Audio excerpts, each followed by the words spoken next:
freedom, man. That's what it's all about.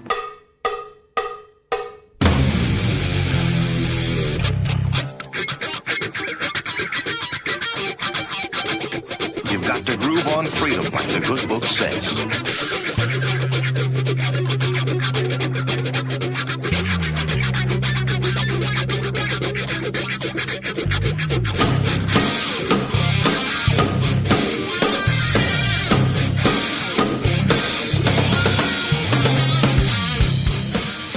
Welcome. You are listening to What on Earth is Happening.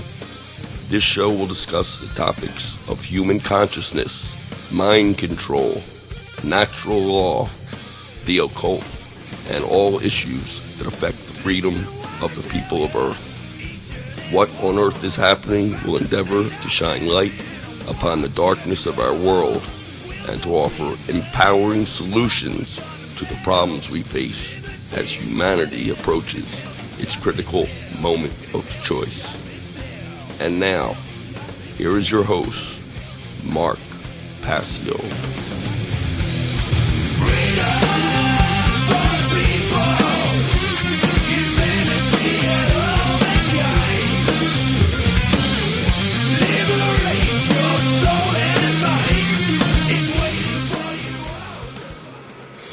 Welcome, one and all. You're watching What on Earth is Happening. I'm your host, Mark Passio. My website, whatonearthishappening.com. Ladies and gentlemen, government is slavery. Always has been, is now, always will be. And here on What on Earth is Happening, we are ending slavery one mind at a time. Welcome and thank you for tuning in today. Today is Sunday, June 4th, 2023. We have a great show lined up for you here today. This is episode number 275 of What on Earth is Happening. Today will be a call-in show for your questions and clarifications. And quite frankly, I have sort of an agenda for today's show. I would like to hear from callers into our Telegram call-in room. What are you or what have you been doing to advance the cause of human freedom by teaching objective morality and natural law to the public? How have you been doing that?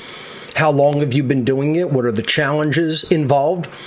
How did you make the decision to get involved? And if not, if you haven't been doing that, what is the psychological fear factor that is holding you back from doing that?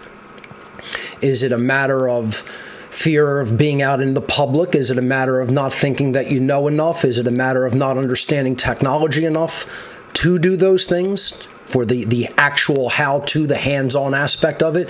This is what I want to talk about today. And that's coming up on this edition of What on Earth is Happening, and I'll give all the information on how to call in a moment.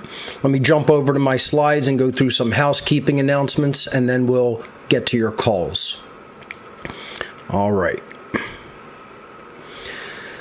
Thank you, as always, to Will Keller for both producing my show on the One Great Work Network and for the artwork that he provides for the title cards each week. So thank you for that. Again, this is episode number 275. This is the title card, questions and clarifications call-in show for today. We have 3 shows left in the season, including this one. So this show and 2 more. Next week, June 11th, and the following week, June 18th. June 18th will be the last show for this season. I'll start the show up again, probably with a full 3-hour program with, multiple cam angles and a producer, and I'll be sitting at a desk in my home studio starting in January of next year. So looking forward to doing that.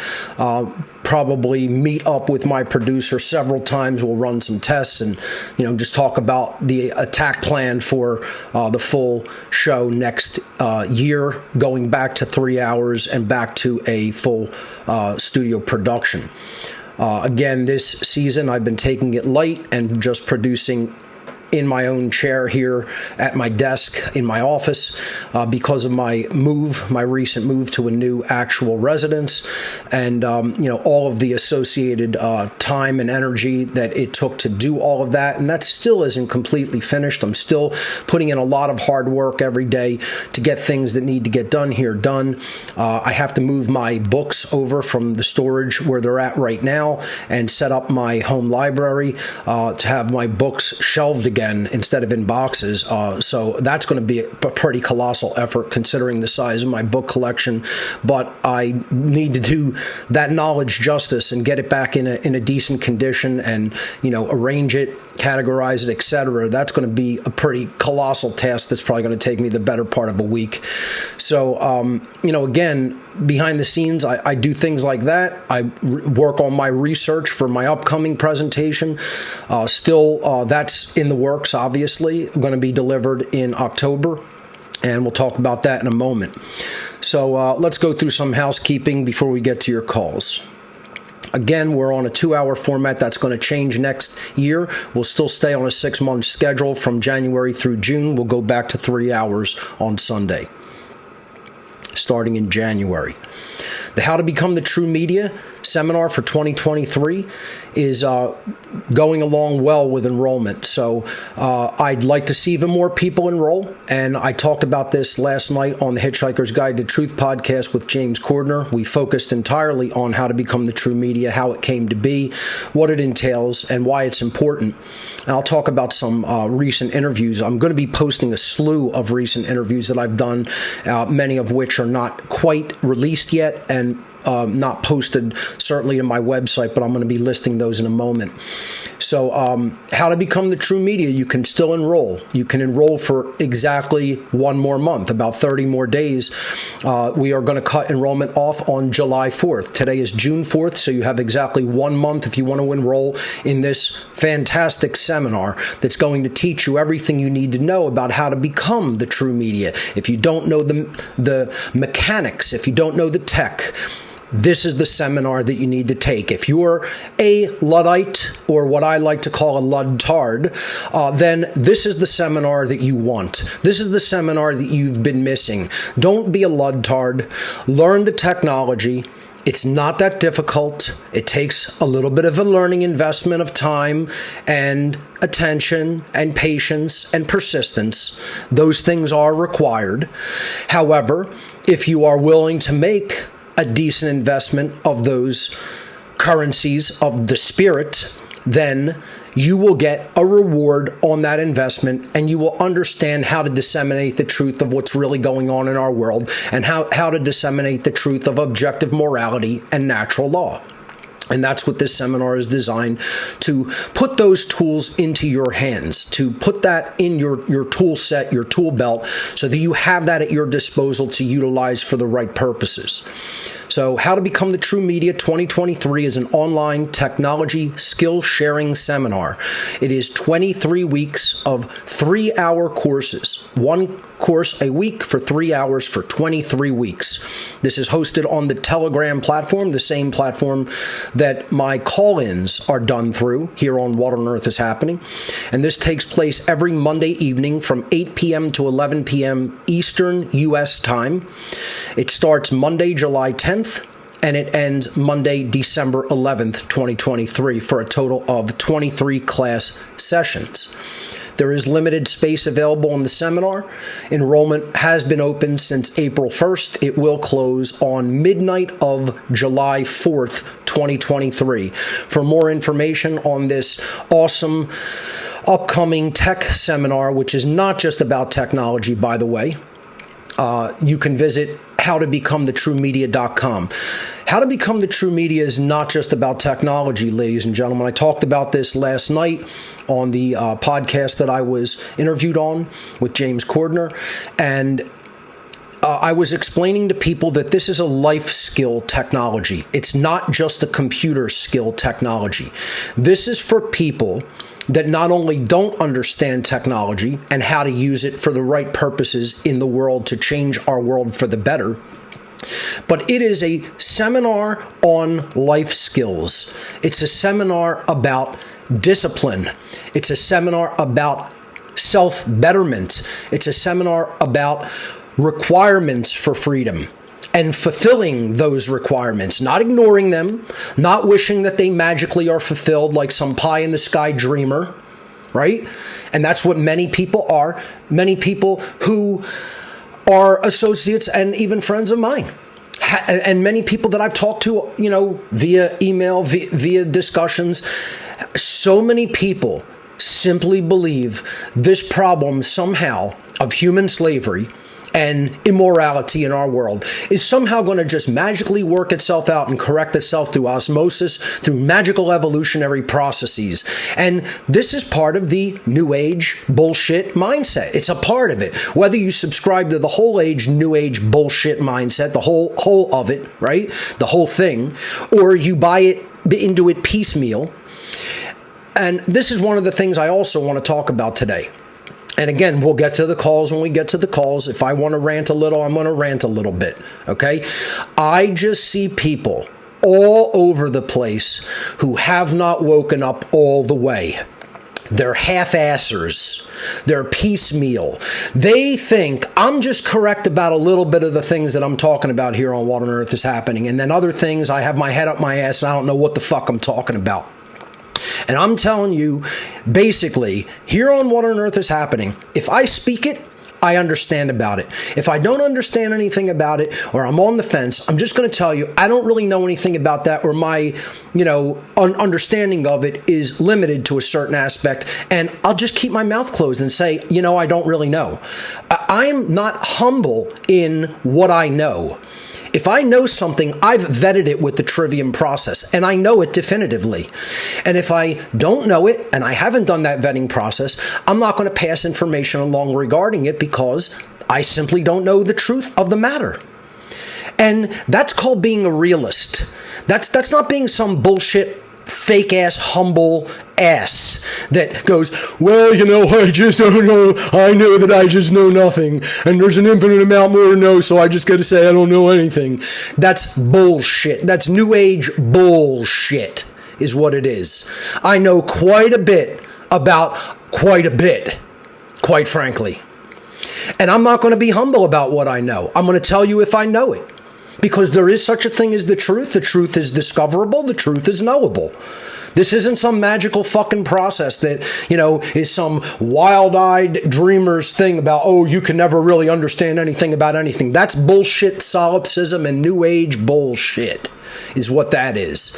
And the people who subscribe to that in whole or in piecemeal, you guys are still under mind control, and that's the fucking problem. You haven't come out of it. So many people haven't come out of so much cultural mind control bullshit. There are so many little things that I hear people say, that I see them doing, the attitudes that I see them take, that you just immediately know, they bought into that aspect of mind control. They haven't fully come out of it. They have come out of a lot of other aspects of mind control, but then you see this one aspect and you're like, you bought that wholesale. You bit the bait like the big fish biting the hook, and you got reeled the fuck in. And that has to stop. That needs to go away. We are not going to make any inroads or strides to true freedom until people wake up all the fucking way. Not a quarter of the way, not halfway, not 75%, not 95%, 100% all the way. Wake the fuck up to the mind control techniques that are being used the fuck against you. And I'm telling you, not only do I see so many areas of people in the alleged freedom movement, the so-called truth movement and freedom movement, they're all buying into different aspects of this. Now, it's not like they're all completely asleep, but almost all of them aren't completely awake. And that's the fucking problem. That's the problem, folks, is that you're hearing what you want to hear. And then you're deciding based on your whims and preferences what you want to accept, instead of understanding the totality of what's really going on and the totality of the truth regarding different mind control techniques that have been waged upon you in psychological warfare. That's the problem. So if you want to learn how to help people undo these things. If you want to learn how to put the truth out there in front of people so that they can consider it, so they can take it into themselves, so they can learn and grow and evolve in consciousness, this is the seminar, How to Become the True Media. Wake all the way up. These life skills will help you to wake all the way up. See, I want to say that How to Become the True Media seminar is actually dharmic work. It's dharma. It's what you need to do. But it's also yoga, right? It is your work, which is your dharma. But in the Vedic concept, this is yoga. See, people think yoga is just a physical thing, right? It's physical exercise to help put the body in a certain condition, and yoga is infinitely so much more than that. It's how to learn what your work is to do. That's what yoga is supposed to physically prepare the body and mind for. That's the real purpose of yoga and yogic teaching and instruction. And this is a form of yoga. Believe it or not, it is. You know, you may have a limited understanding of yogic practice, but this is a big part of it. This is teaching you the life skills and discipline that's going to be required for the dissemination of truth. If that isn't yogic practice, then I don't know what is, because that is going to prepare you and give you the means that you are going to be able to carry out your dharmic work. For people who have studied these, Indus Valley concepts that came out of the ancient wisdom traditions of that region, you will understand that what I am saying is the truth regarding those things. And How to Become the True Media is absolutely those things. It is more than a tech seminar. This is spiritual practice in a way, because while the solution is philosophical, it involves a technological component to disseminate that philosophy. And the evil losers of our who are the whores taking a paycheck for money and disseminating lies and propaganda and misinformation called the mainstream media, as Gerald Celente rightfully calls them, the prostitutes. They are doing this. They're doing their negative, evil, dharmic work. Okay? They've stepped into that role and they're doing it, and they're experts at doing it, and they're utilizing the technology for that purpose, and that's why we're getting our fucking asses kicked. And people still don't understand this. They hear it, they hear me harp on it every fucking week, and they still don't get it. And they still won't move themselves into the position where they're just simply accepting the responsibility to fucking do it. And I'm promising myself I'm not going to get really nuts. I'm going to exercise my discipline over my anger. I'm going to at least try to do it. I try to do this. Sometimes I fail at it. And I'm going to be harsh. But I'm going to try to keep it bottled to a certain extent where it's not just exploding and that's all it is. Visit howtobecomethetruemedia.com, read what the course entails, understand that these are life skill lessons. That's not just technology. It's teaching you persistence. It's teaching you patience, believe it or not, on how to keep doing something, even if you're failing at it at first, until you slowly build the discipline to get better at it. It's teaching you to hone your focus. It's teaching you to be truly present in the present moment and become the thing that you're doing instead of having scattered fucking thoughts, without being able to discipline your own thoughts and reel those in so that you could focus on the task at hand and do it. Learn something new, expand the mind, do something that you're uncomfortable doing. These are the requirements for achieving freedom for ourselves and future generations, ladies and gentlemen. And I feel embarrassed for you if you have not understood that yet. So if you are of the persuasion to want to push yourself and learn a little bit more and test your boundaries and understand the requirements for freedom and learn these life skill lessons, then visit How to Become the True Media and enroll in the course. And I guarantee your life is not going to be the same. You are going to learn things that you thought you never would have learned. And there's been tons of testimonials from people who have explained this to people. I think that this work that I'm doing with How to Become the True Media is as important or more important than everything that I've ever done with What on Earth is Happening. That's how important it is, because I'm helping to build other teachers through the conveyance of life skills and tech skills. And that's what's going to make new teachers of the truth. I'm not interested in having followers. I don't give a fuck who follows me. I want to build the most teachers that anybody's ever built in the history of humanity. That's what my work has always been. Since day one, since I started What on Earth is Happening podcast number 1, my goal in my mind that most people have no idea and did not understand ever is this is not for me, myself, to just wake up all of humanity. I was never that delusional. I was never that wishful thinking. Anybody that thinks that, you think I'm some kind of a naive dunce, and I'm not. I'm extremely attentive to what's going on in the world. I'm a deep student of human behavior and human psychology, and I know that people aren't going to take this information just from me. Even back then, when I'm wearing a mask and being super fucking polite because I'm introducing these concepts to people for the first time in most cases.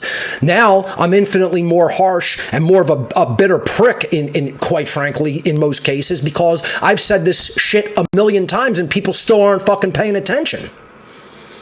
So, the point that I'm making here is, if you understand that this is what's going to be the requirement toward the true achievement of freedom and the true elimination of tyranny and slavery in not only in our world right now, but for future generations of children.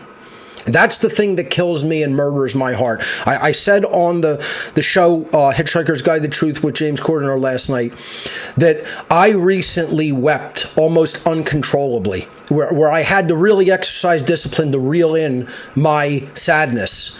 I just wept thinking about the world that we're going to leave for children. I'm going to I will not break down now during my show. I could barely control my emotions regarding it because I'm really thinking what we're leaving to children in the future. And that is the most horrifying thing to my heart. I don't want that to happen on my watch. And I'm not saying this to guilt trip anybody. I'm saying this because this is what's happening. This is what we're leaving to the future because of our refusal to take the responsibility to meet the requirements to generate true freedom. And people still don't understand and still won't get out of their ego and their selfishness to do it. If you understand that that's what needs to be done, this is the seminar that you need to take. And I will help to impart those skills to you. And I will do my best, and I will be as patient as I can as a teacher, and I think I do that during How to Become the True Media. And you could ask former students if they felt that they got their values worth, and if I fulfilled those requirements as a teacher. Okay, so visit howtobecomethitruemedia.com and check out the whole course curriculum that's listed up there, and then you can, decide for yourself if you want to hit that enroll button and go ahead and make an investment in your future and the future of humanity. Because quite frankly, that's what it is. I'll be presenting a all-day presentation called Two Masks, Same Face, The Dark Occult Origins of Nazism and Communism. This is coming at you October 21st, 2023, all day from 10 a.m. to 10 p.m. at the Exton Hotel and Conference Center in Exton, Pennsylvania. It is a $60 private donation to attend in person. Do not just send that. You have to go to gifts.whatonearthishappening.com, click on events, live events, and you can you could secure a private invite for this event for a private donation of $60. There is limited seating available. We are over the 1/3 point now, hovering between 1/3 and 1/2, somewhere in there, closer to 1/3 than a half, but moving closer to a half of the seats. So I've told people the seats will not last until like maybe a few weeks before the event. They're going to sell out before that. So do not wait to get your tickets or you will not be able to attend. That we have a limited seating capacity according to fire code for the building. So once that goes, that's it. We can't overbook this event. We can't invite people to this event. So check it out. It's this poster is up on whatonearthishappening.com's front page. You can click that. That'll take you right to the item on gifts. the gifts area of What on Earth is Happening, where you can make your donation to attend in person. This is not an online event. This is an in-person event where you can receive a private invitation to attend for a private donation through my gifts area of my website, not any other means. Okay? You could get the instructions if you even want to do that by mail. I accept check and money order by mail as a donation, but it's all there right on the homepage of What on Earth is Happening. You click through that poster, that'll take you right to the item for a private invitation to Two Masks, Same Face.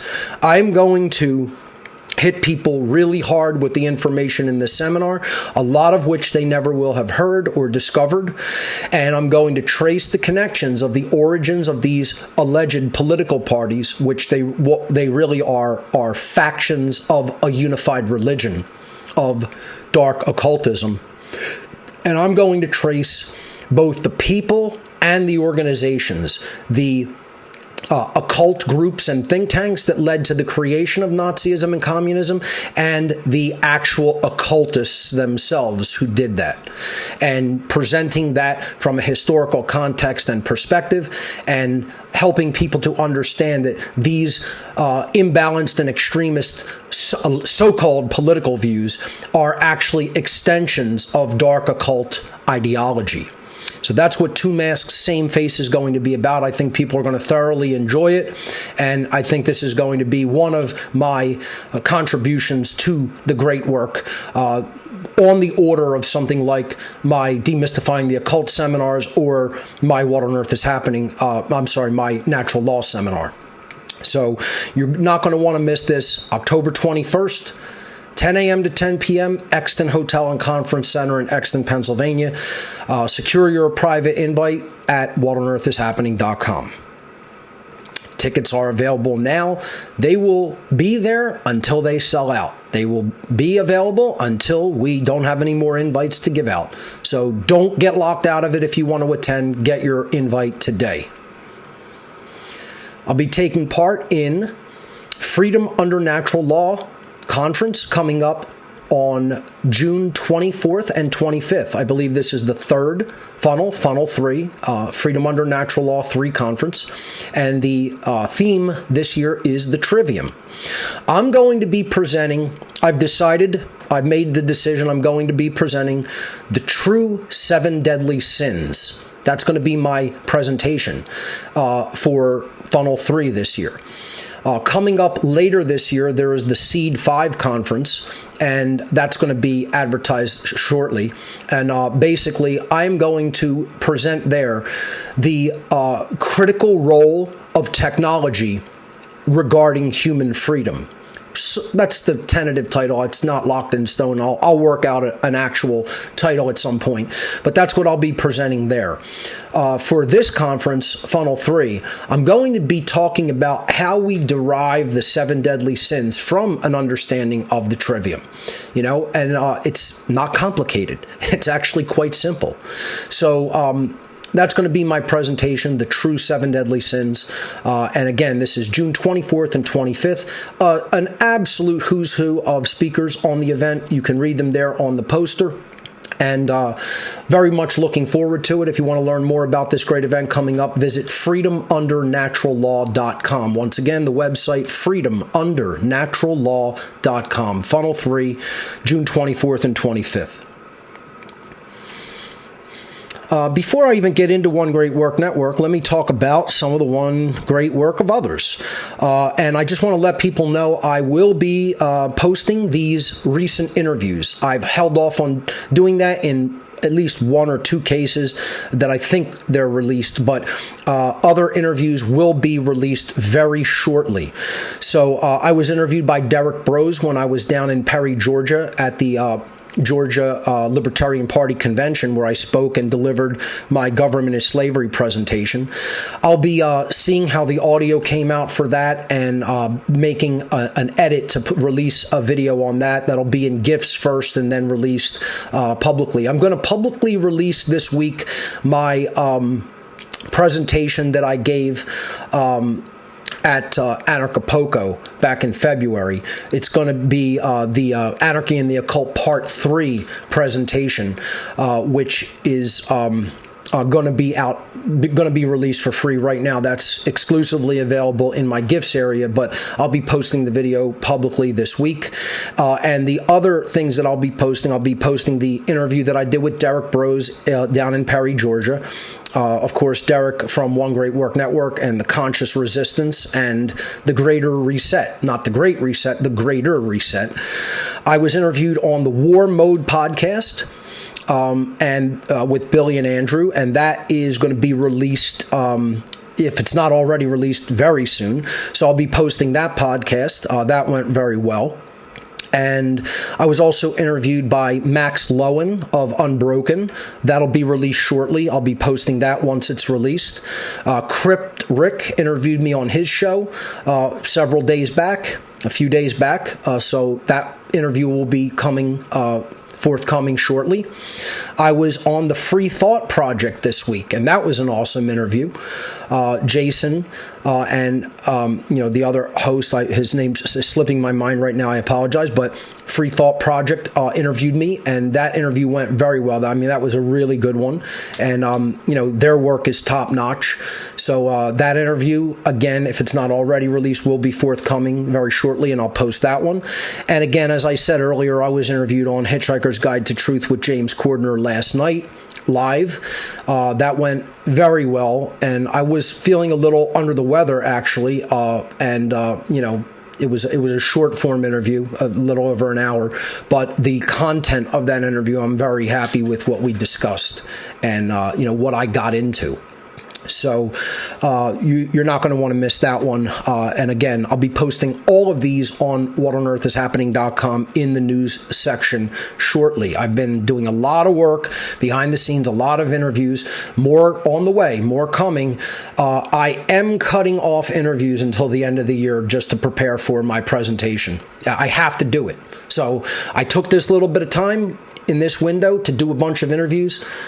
No more interviews for this year. After I'm done next week, I think I have one or two next week. That's it. I have to focus on 2 masks. I have to politely say no to people. I can't accept all these interviews. I have to focus on the work for October 21st. Maybe around, I'm going to take a break after that, maybe in December. But I'm going to say probably January of 2024 for new interviews for me. I have to work on 2 masks, focus on making that the best that it can be, and focus on delivering that in October. And interviews can come later. More interviews can come later.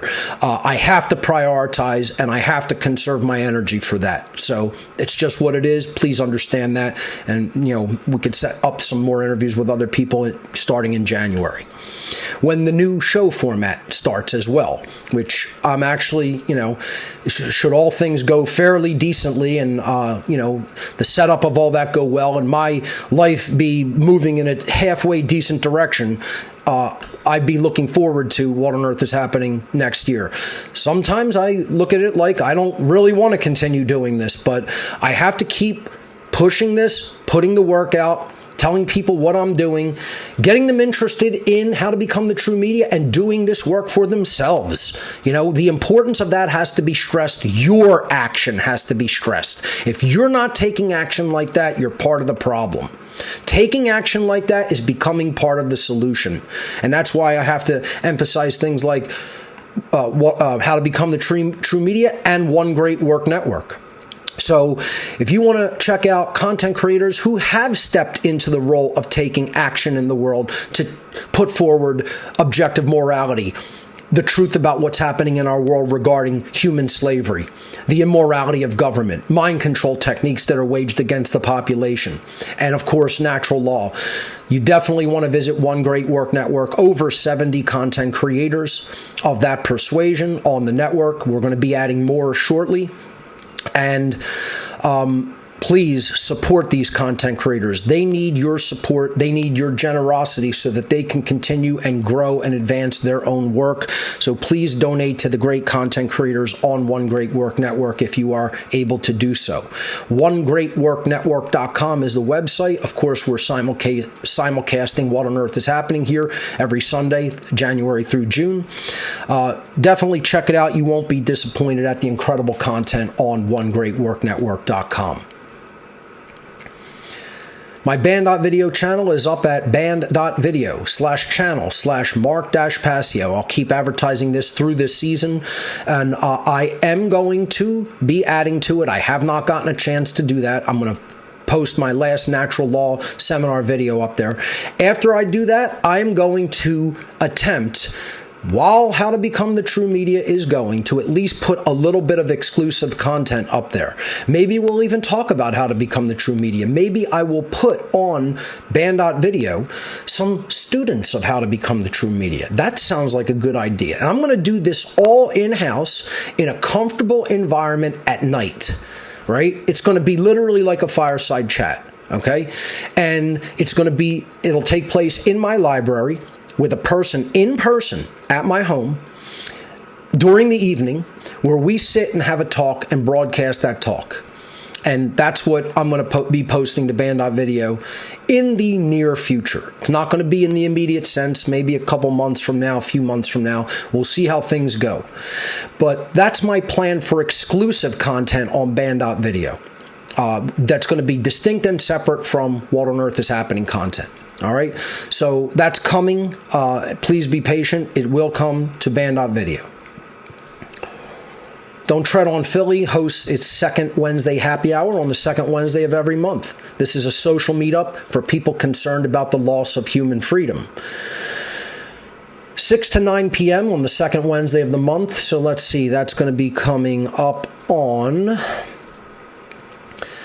Wednesday, June 14th. Second Wednesday falls on June 14th this year, and that's when the next DTOP happy hour is.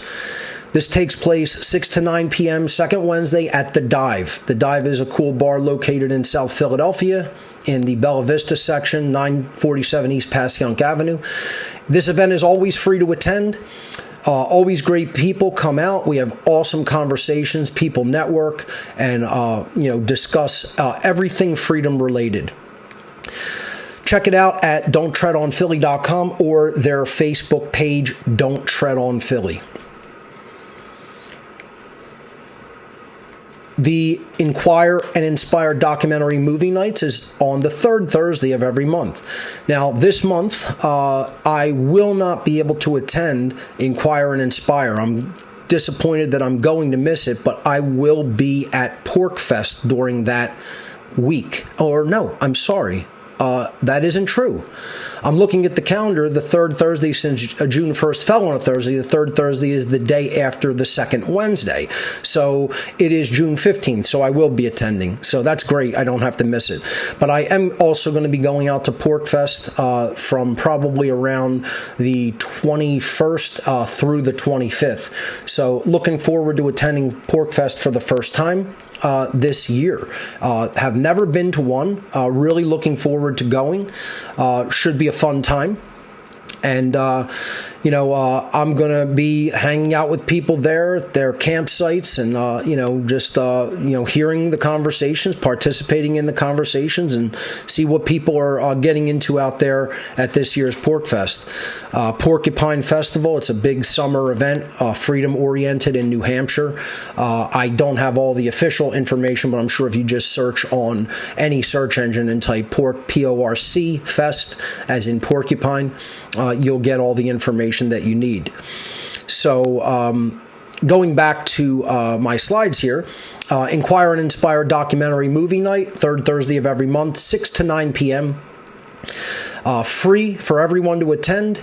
It takes place at Arnold's Family Fun Center in their theater room, which is in Oaks, Pennsylvania. For more information on this great documentary night, visit their website, inquireandinspire.com. You definitely want to check these out. They've been very successful, and it's always a fun evening at Arnold's Family Fun Center and educational. The What on Earth is Happening IPFS project is moving along. We will meet our goal of at least 5 nodes this year. Hopefully I'll be able to add 5 each year, at least at that pace. But we've gotten 4 up. Going to be still working on this. Again, I ask people to be patient. I have been really, really, really busy in the move and the organization of what I need to organize here to put my own life in order while I'm doing this work, which is it's no easy task. It's actually a tall task, and a lot of my time is consumed right now. It will open up, it will improve, it will get better, and I will get back to the IPFS project. So if you're interested in helping to host all of the material that I've ever done, that I've ever put out into the world, and helping to censorship proof it to the extent that we can, that's what the IPFS project is about. You do require a minimum of 200 megabits per second upstream bandwidth, meaning in the upload direction, not the download direction, the upload direction of your internet connection. If you have at least that, you would generally qualify, and then there are other requirements that you can get in a PDF document at whatonearthishappening.com/IPFS. So if you want to participate, you go there, you fill in the form, you get the PDF document, you read all the preliminary requirements and instructions, and then if you do want to proceed, then you can get in touch with me, and then we'll proceed together. That's how the official What on Earth is Happening IPFS nodes work. So check that out, whatonearthishappening.com/IPFS. You can call into the show today via Telegram for this call-in show and questions and clarifications show at whatonearthishappening.com/call. Once again, whatonearthishappening.com/call to join us for questions and clarifications. And specifically what I would like to get into is what has been your skin in the game. Have you put skin in the game? What has been your contribution to the one great work of ending human slavery? And if you haven't put skin in that game yet, what's holding you back from doing it? I'd like to get into that as the main topic of discussion in the call-in show here today. I'm not going to rule out questions for clarification purposes. If that's what you want to do, that's acceptable as well. But I would like to move it in the direction of what is your own contribution to the one great work. A.R.K 2.0 is available, and it will be available in perpetuity as long as I'm kicking and breathing. whatonearthishappening.com/A.R.K is the page where you can read about what the A.R.K is. It's basically a storage drive that you send to me. I fill it up with all the research data that I've collected over the years that has helped me to understand what's going on in the world and expand my worldview and my knowledge. And I put all of that material back on that drive for you. I copy it onto the drive and send it back to you. That's basically what the A.R.K is, and you could basically research for the rest of your natural existence without ever needing an internet connection, quite frankly. Okay? And you will wake all the way up if you take that knowledge into yourself. The A.R.K consists of over 26,000 audio files, over 9,500 books, and over 3,400 digital videos, all offline on a storage device that you provide, so that you don't even need an internet connection to explore all of that work. There are rigid shipping instructions to protect your property because people have done the most ridiculous, nonsensical things. And quite frankly, some people actually still do continue to do some wacky stuff sending the A.R.K drive that I asked them not to. I'd really like people to, just seriously take it seriously. This isn't some willy-nilly bullshit. This isn't like a joke. It's not a curiosity. This is the knowledge that is required to understand what's really happening in our world, and I've amassed it and done the work to organize it, collect it, organize it, download it offline, put it on a drive. That's a colossal effort in and of itself, and then to work with many people to disseminate that and ship it out to them. Get it shipped out to them. I send ARKs out almost every single day. So please take the shipping instructions seriously. And again, the main reason they are rigid is to protect your own property. So it makes a nice, quick round trip from you to me and then from me back to you. And the date is on there. That's all. That's why I'm putting the instructions for shipping that way and clarifying it through language to get people's understanding. This is what makes a problem in doing this. If you do it this way, there's no problem and it's boom, boom, boom, and you have the data. And I take it seriously. I don't screw around with people's property. When it comes into my house, I connect it to one of the computers where I have an ARK drive, and I copy the data, and I wrap it up, and I take it to the shipping office. I don't screw around. I don't fuck around with this. I stay on top of them, and you will get it back quickly if you are respectful and simply follow the shipping instructions that I've laid out for this process. It has to be a formal, quick, factory-style shipping format because I can't dick around. I don't have the time to dick around with people doing this a million different ways and causing all kinds of problems that then I got to be on the phone with shipping companies to solve, right? Take it seriously. It's not that hard. If you can read the English language, this is easy. Okay? So prove that you're not, if you are going to take me up on this offer, that you're not slow.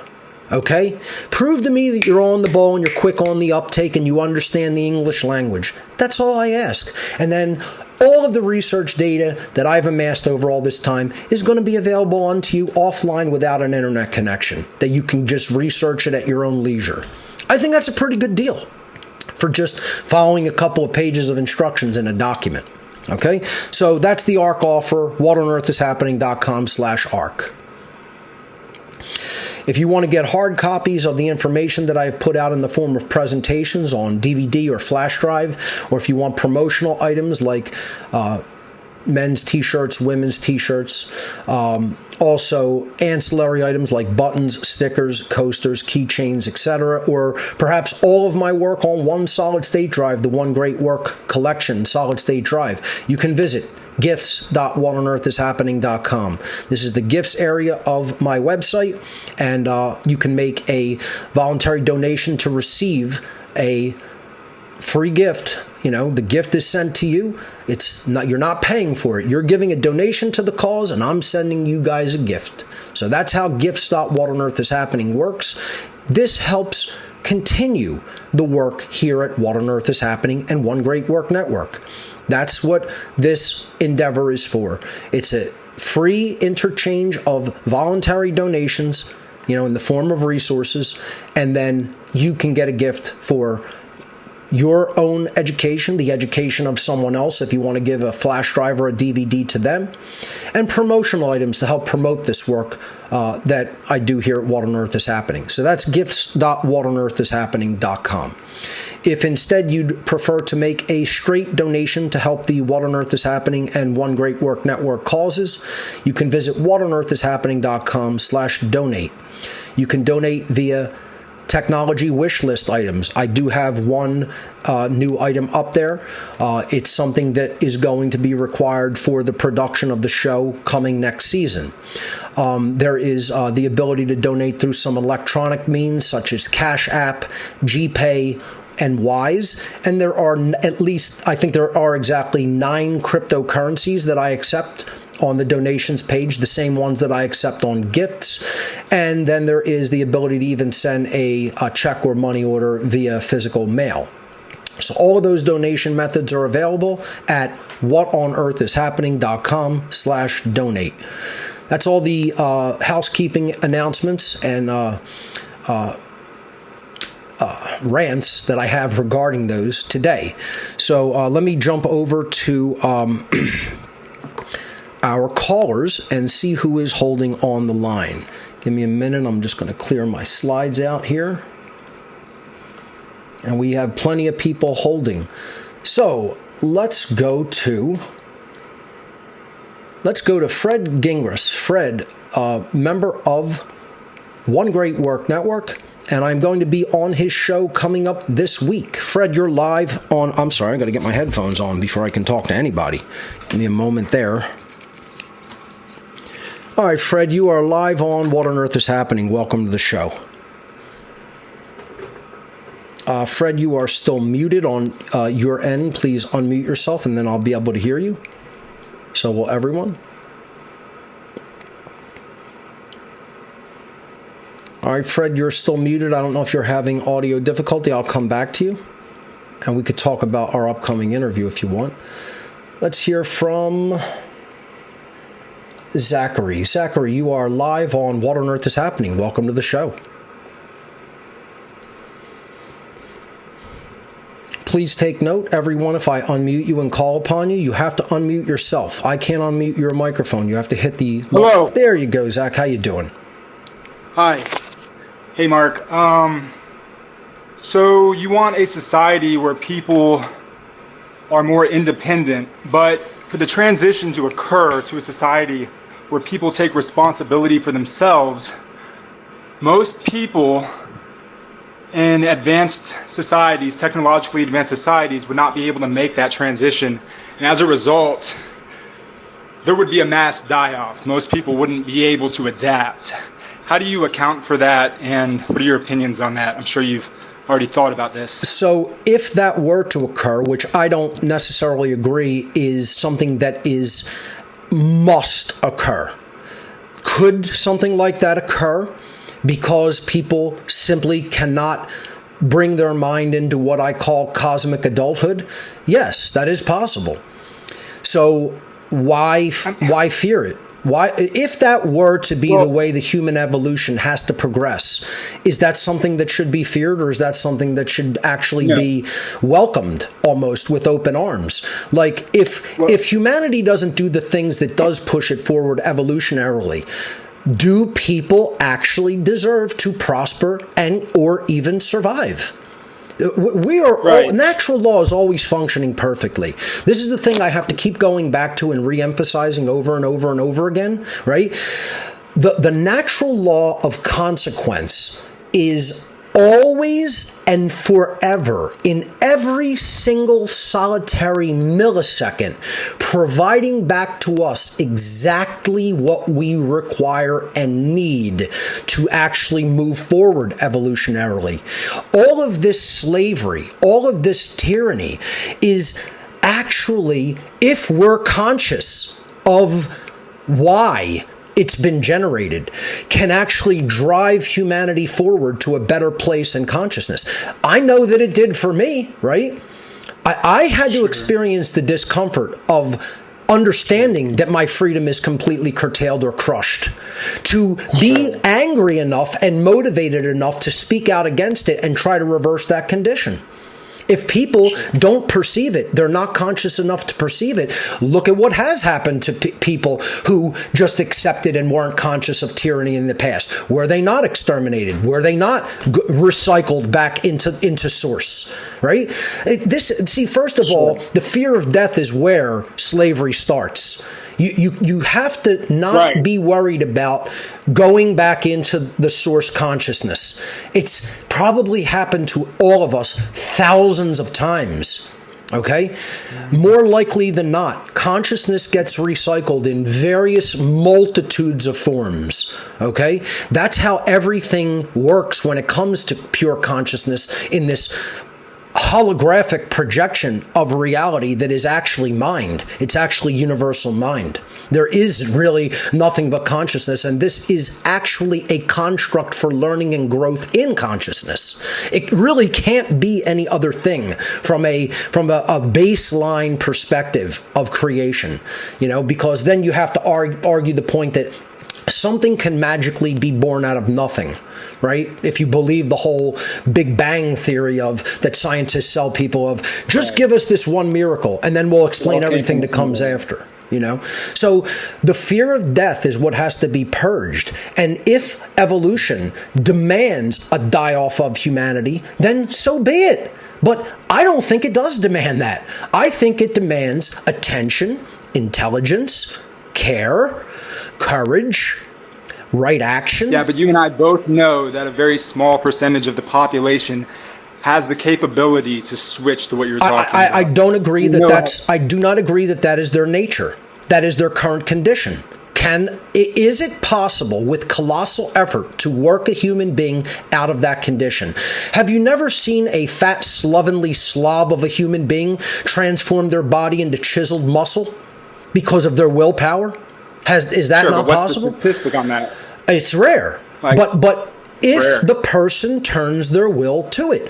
It's rare because most people are in the condition, I can't do that. They're in the mental condition, that's not possible for me. This is the exact thing that I'm talking about. This is the exact dynamic that you're bringing up that I'm talking about. Learning technology and speaking publicly isn't for me. That's for Mark Passio. That's for David Icke. That's for Alex Jones. Why? We aren't magical creatures. We just turned our fucking will to something and did it. That's all. There is nothing magical about what I do. It's hard fucking work that I recognized is required, and I said to the universe, yes, I will do that. That's all it is. We have to demystify it and stop looking at it as some innate quality that is somehow born into me that I possess naturally. It is not. It's a choice. It's a choice on how to behave in the world, and that's all that it ever is. We have to encourage and inspire other people to make that choice. And once they make the choice, hey, I'll give a pro wrestling example, right? Look, follow the career of a guy like Gunther, right? Who's the Intercontinental Champion in WWE. Look at what he looked like in the past. This guy made a radical transformation into like an athlete that people really, really fucking respect because of what he does in the ring, right?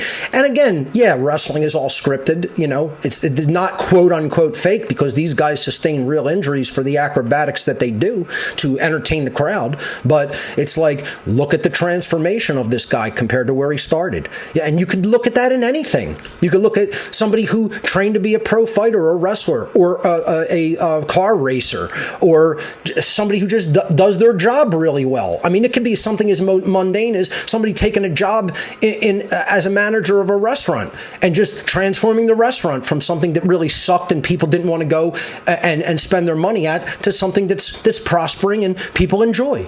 It applies to everything in life. And again, that's why some people simply need teachers, people who are going to show the way for them, provide context for them, provide methodologies for them. That's the brainchild that How to Become the True Media is and developed into. I had this whole idea. I asked this very question, right? I had these very doubts. How do you conquer that then? You conquer it by becoming an educator for other individuals. And you work diligently and tirelessly to educate them in what they need to understand and help improve themselves. And if you have to, you gotta be a little bit harsh and be somewhat of a petty tyrant to people. You can't go easy on people because going easy on them lets them sit back and go, yeah, maybe I don't have to work real hard at doing this. Maybe I could just sit back and watch other people. And it's like that's what Hollywood and the dark occult has trained us to do, is passively observe the world like a television show. This is not something that you passively observe. This requires your active participation. So the one thing I want to really try to instill in you, and I'm going to let you respond to this, is please do not fall into the trap of believing that's simply how other people are. It is not, from a truth-based perspective, simply how humanity is. That's being black-pilled. Right? And I'm trying to get people out of black-pilled consciousness. Black-pilled consciousness helps no one. It's incapable of helping anybody. Okay? It is not human nature.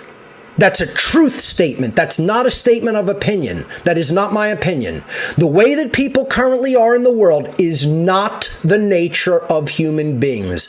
It is the current condition of most human beings. And that has to be deeply, deeply, deeply, deeply internally cognized from an intellectual perspective before you move any further in deciding how you're going to take action in the world. You have to understand this is all conditioning, not some of it, all of it. Unless the person is actually mentally retarded and has an actual mental retardation condition, which is the extreme rarity in our species and is far less than 1% of the population, okay? Right. That is a form of nature. It's something that occurred. It happened to them. That is unfortunate nature of their bodily condition and mental condition, and it's a terrible thing. And I feel for people like that. However, so you're not going to work someone out of that condition, unfortunately. However, that is not the overwhelmingly mass percentage of human beings' nature. They are in a lowly condition, but if the strong help work upon the people who have allowed themselves to become weak and influence them and help them to improve themselves and set an example by which they can learn to improve themselves and become moral educators of the population, the great work can be accomplished. Is it going to be easy? If you think so, you're completely delusional. It is going to be the hardest thing that can ever be accomplished. This is the most difficult thing to do in the universe. This is the most difficult job in the entire universe. So I'd be hearing people use. Go ahead. It's survival. Every human being is programmed. Our bodies want to survive. Because they've controlled all of the resources, they can push us in whatever direction they want because our survival is dependent on the system. So to get people to turn away from that, for whatever reason, we're in this condition where survival and growth are the two main values. A higher part of us wants growth. Growth is truth. It moves forward regardless of... Yeah, but if we don't elevate to that higher level of consciousness and do that work, do you think there's long-term survival for the species? See, the idea that it's all survival-based is illusionary, because you could say you could be comfortable in short-term... It is, because you could say you could be comfortable in short-term survival, but that's not going to lead to any true long-term evolutionary growth and or survival. Neither one's going to be accomplished when you take the immediate satanic selfish position of I'm only interested in my survival and creature comforts in the moment. That's Satanism. And that is what people have been religiously inculcated through a process of indoctrination and mind control techniques to believe. See, I hear from people all the time. So many, and this is a great call, and your questions are awesome. And I think go deeper into the underlying causal factors to understand conditions versus nature, right? That's my recommendation. Go into that work. And I would really recommend epigenetics. To understand this, the thing that most people miss, they start with something as simple as like Maslow's hierarchy of needs, which there is truth to that, but they miss epigenetics. They don't even understand that field at all. They don't even understand that that's a science, number one. And it's a very... Epigenetics. Sorry, genes? Epigenetics. Epi is a Greek prefix. EPI. Epi means to go beyond. Something that goes beyond something else. It surpasses it. It's higher than it. Okay? It actually is the causal factor for it, and it underlies the manifestation of the thing that is to come after. And then genetics is our gene expression and the understanding of why certain expressions of not only physical attributes, but then behaviors come out of this. So epigenetics is what the occult controllers have always understood from time immemorial, that the population simply doesn't understand. This is why, let me ask you this question. How many times have you ever heard the word epigenetics uttered in any mainstream media outlet, newspaper, magazine, anywhere? The word epigenetics, how many times have you ever heard it said publicly? I mean, I'm familiar with the term, but I have not seen it in the news. Ever. I could have 1 million callers call into the show. No one has ever heard the term epigenetics ever uttered in any mainstream outlet, and you never will. It is a forbidden word. The word epigenetics is a forbidden word on television, movies, newspapers, magazines that are published by the main publishing companies of our world, the mainstream media outlets. They will never utter the word. That is such a forbidden word that they don't even want you hearing the word ever, let alone understanding what it is and how it works. And that's what I find. Almost the entire human population is completely ignorant of how that dynamic works. And the occultists of our world know it inside and out, up and down, backward and forward, in every aspect that it can be understood. And that is the knowledge they are utilizing against us to keep our thoughts where they are at, versus evolving into a deeper understanding of how nature and reality really, really, really work. So, once again, one last question. Yes, sure. Move forward in your understanding of nature versus condition. And that will help you to understand what the work is, how it needs to be done, and how we need to resist all of these ideas of something cannot be done. You'll never hear me ever in all of my podcasts say the words, this cannot be done. I say it may be improbable, it may be unlikely based on the condition that we've been worked into, but it is possible. Even in the 11th hour, 59th minute, 59th second, and on into further fractions of a second.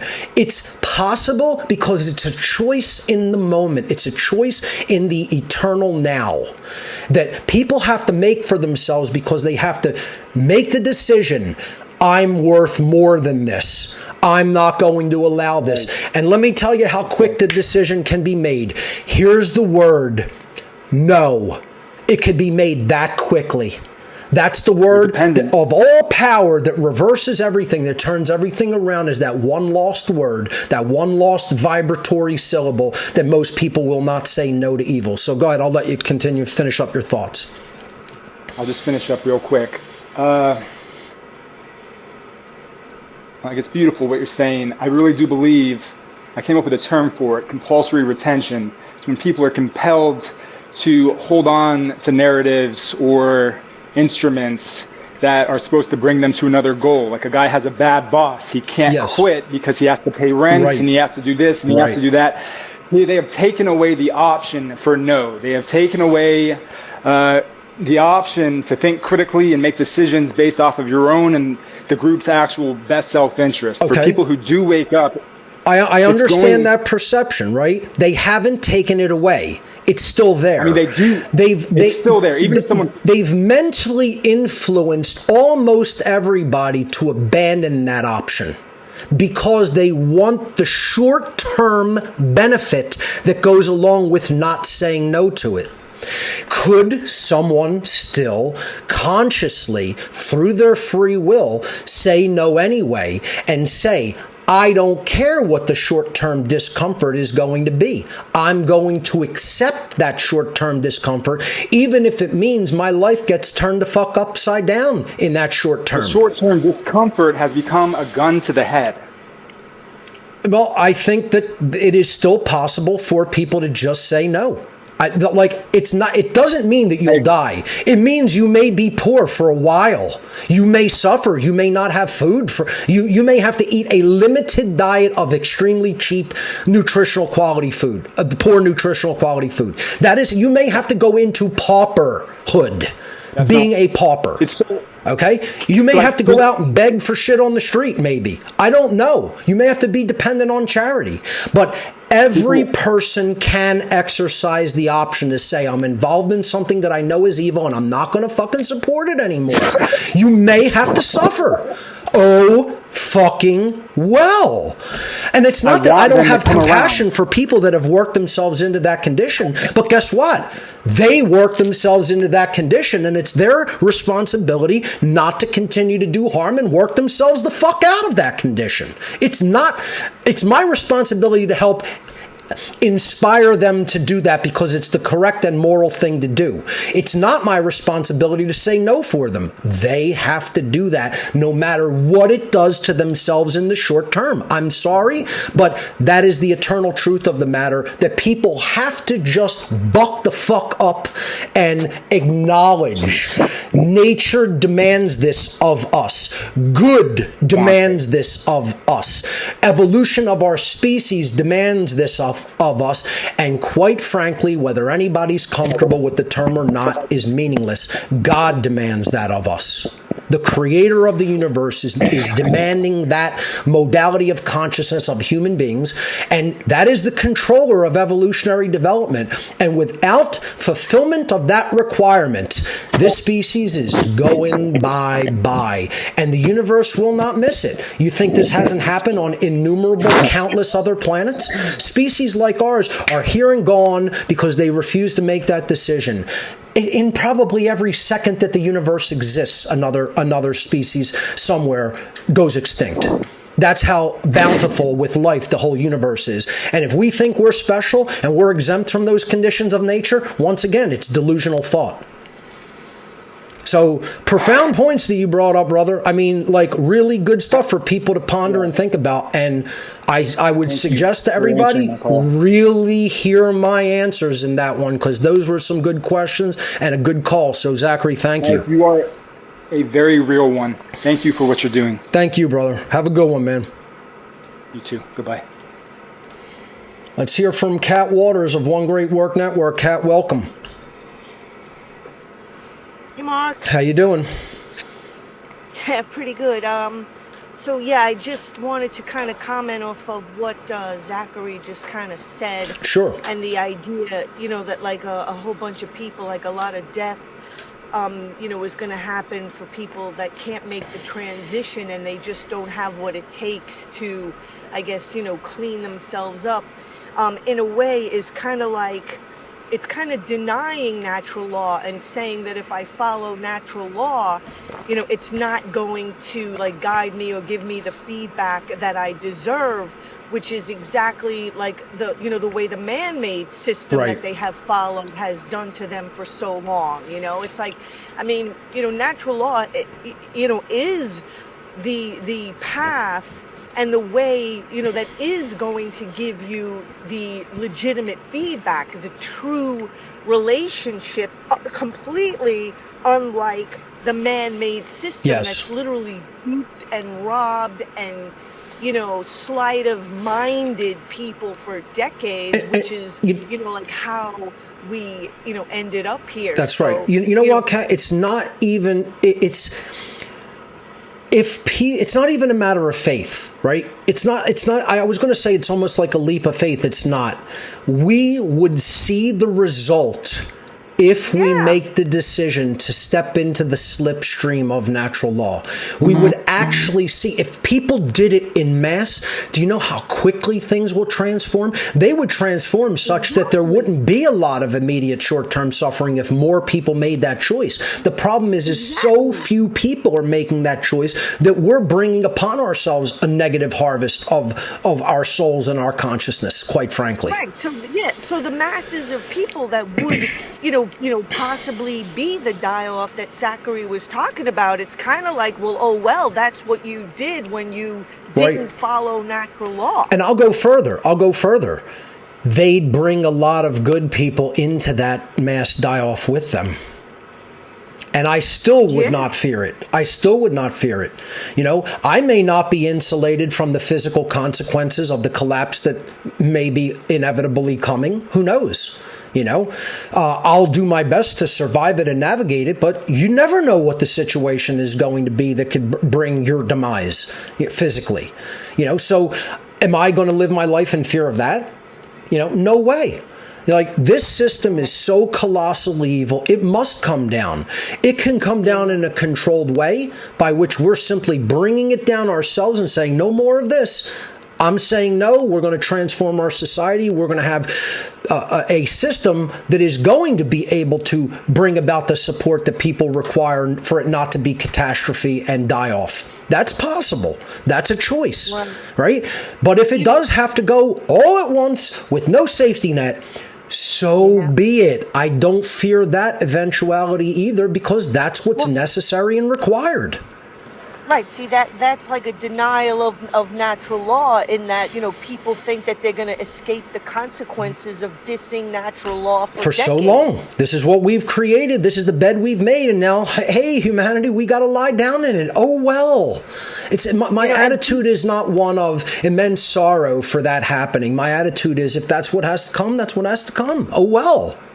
And it's not, that's not callous. That's looking at reality from a standpoint of objective reality and how it really works and accepting how it really works. That's it. That's all it is. I've gotten my emotion out of the way from all of that, and I understand it from a very deep foundational perspective of this is how nature actually works, Exactly. And all this jab injury and death was kind of brought on by the masses themselves, by that very, see, that's what I mean. It's not survival. Complying to the man-made, deviant system. That's correct. Not survival. It's bringing on death from a species-wide perspective. Forget the individual. It's bringing on death, stagnation, death, and extinction in the aggregate, which is infinitely worse than any pain that could be experienced by the individual in the current moment. Infinitely worse. Exactly. Well, thanks a lot, Mark. Kat, great points. Thank you. Okay, I'll see you soon. You got it, folks. Check out Kat Waters on One Great Work Network, great content creator. Let's go back and hear from Fred Gingras. Let's see if he has worked out the audio issue. Fred, you're live. Hello, on can you hear me? You're loud and clear coming through. How you doing? Awesome. I'm doing great, thank you. Really busy with the family. Cool. And the springtime cleaning and, and things like that. I hear you. So I wanted to bring because something that I found very important is to bring people back to their own nature.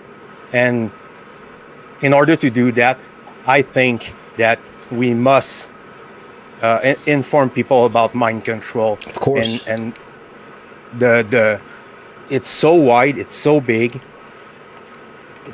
And I started myself with the French people here in Canada. I started with the fear control. This is the one of the most important one, because I think these ones are because of the instinct, right, or the fear of the unknown, right, and the fear of change. I think it's a big one. Yes. I think our people are very complacent. Absolutely. They fear scarcity. They fear lack. They want the carrot that is being dangled for them on the stick in front of them, but they're being let off of a cliff. They have to see the carrot for what it is. You're biting the poison pill that the Satanists and the dark occultists and the social engineers have put before you. It's not healthy. It's poison. It's not natural. It's unnatural. It's not leading us to where we want to go. It's leading us over the ravine. And we have to shed the fear of not going in that direction, because we've been conditioned to say this is what's going to lead to our benefit in the moment. We have to have delayed gratification. Good requires delayed gratification. It's saying you have to stop worrying about what you want in the moment, which is Satanism, and start looking at what's good for the entirety of the entire species long term. And that requires being able to say, I don't want the immediate gratification that's going to come with going along with evil. I want the long-term gratification that's going to occur by delaying that immediate gratification and saying no to evil. And then nature's going to give me what I actually require long-term, and what the whole species requires long-term. That's not a process of faith, actually. A lot of people will go, that's some religious thinking. That's like faith. No, it's understanding how natural law works from a scientific perspective and making the choice to align one's behavior to it. That's all it is. Then this is why so many more people have to 100% grasp natural law and how it works. People still have a limited understanding of it. When their understanding flowers and becomes totally full, there is no question of what they have to do. There's no question of not fulfilling the requirements. You will organically do it if you really understand it. And that's the whole adage of the ancient Eastern tradition of not to do is not to know. To know, to claim to know, but not to do is not to know. If you're not doing the requirements, it means by definition that you don't really understand. You only believe that you understand. You only claim to understand. I cannot tell you how many people I know who are in this condition.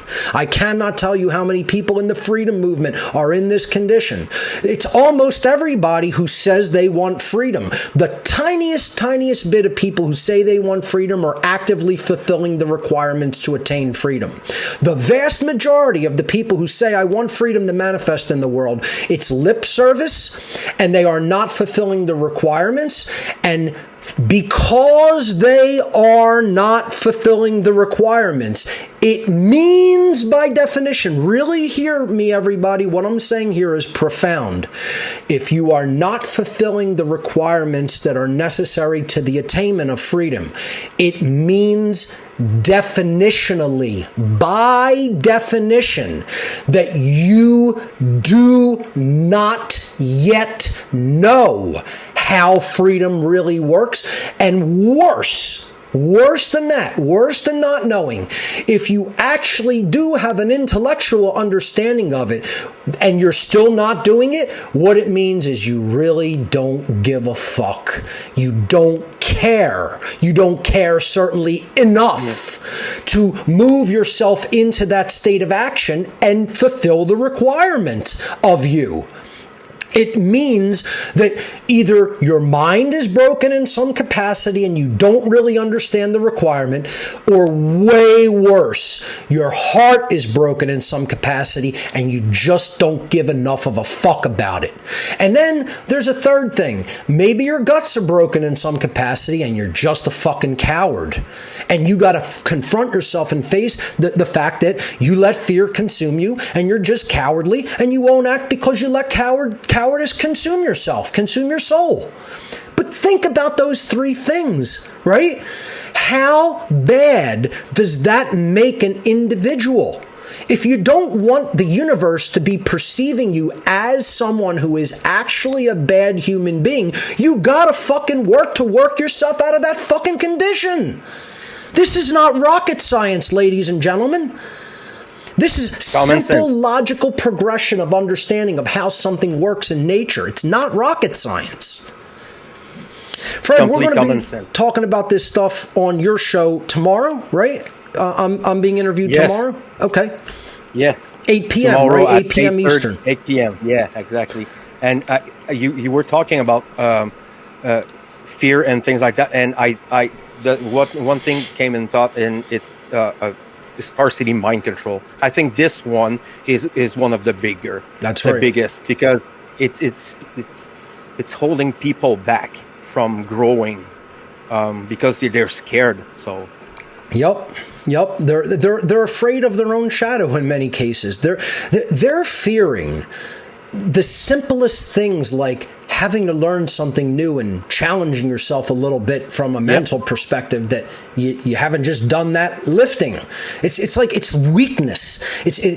Like Kat always talks about this. Kat Waters, her main thing is fitness, right? Like if you can't do even that simple mental lifting, how weak are you from that mental perspective? How undisciplined are you? It's like you've never picked up any appreciable amount of weight and just worked with it, you know? And I'm not even trying to claim that I'm some physical Adonis by any stretch of the imagination, but I at least try to keep myself somewhat fit because I'm trying to respect my physical vehicle of my body, which is required to do the work that I do, right? But you got to do some lifting here.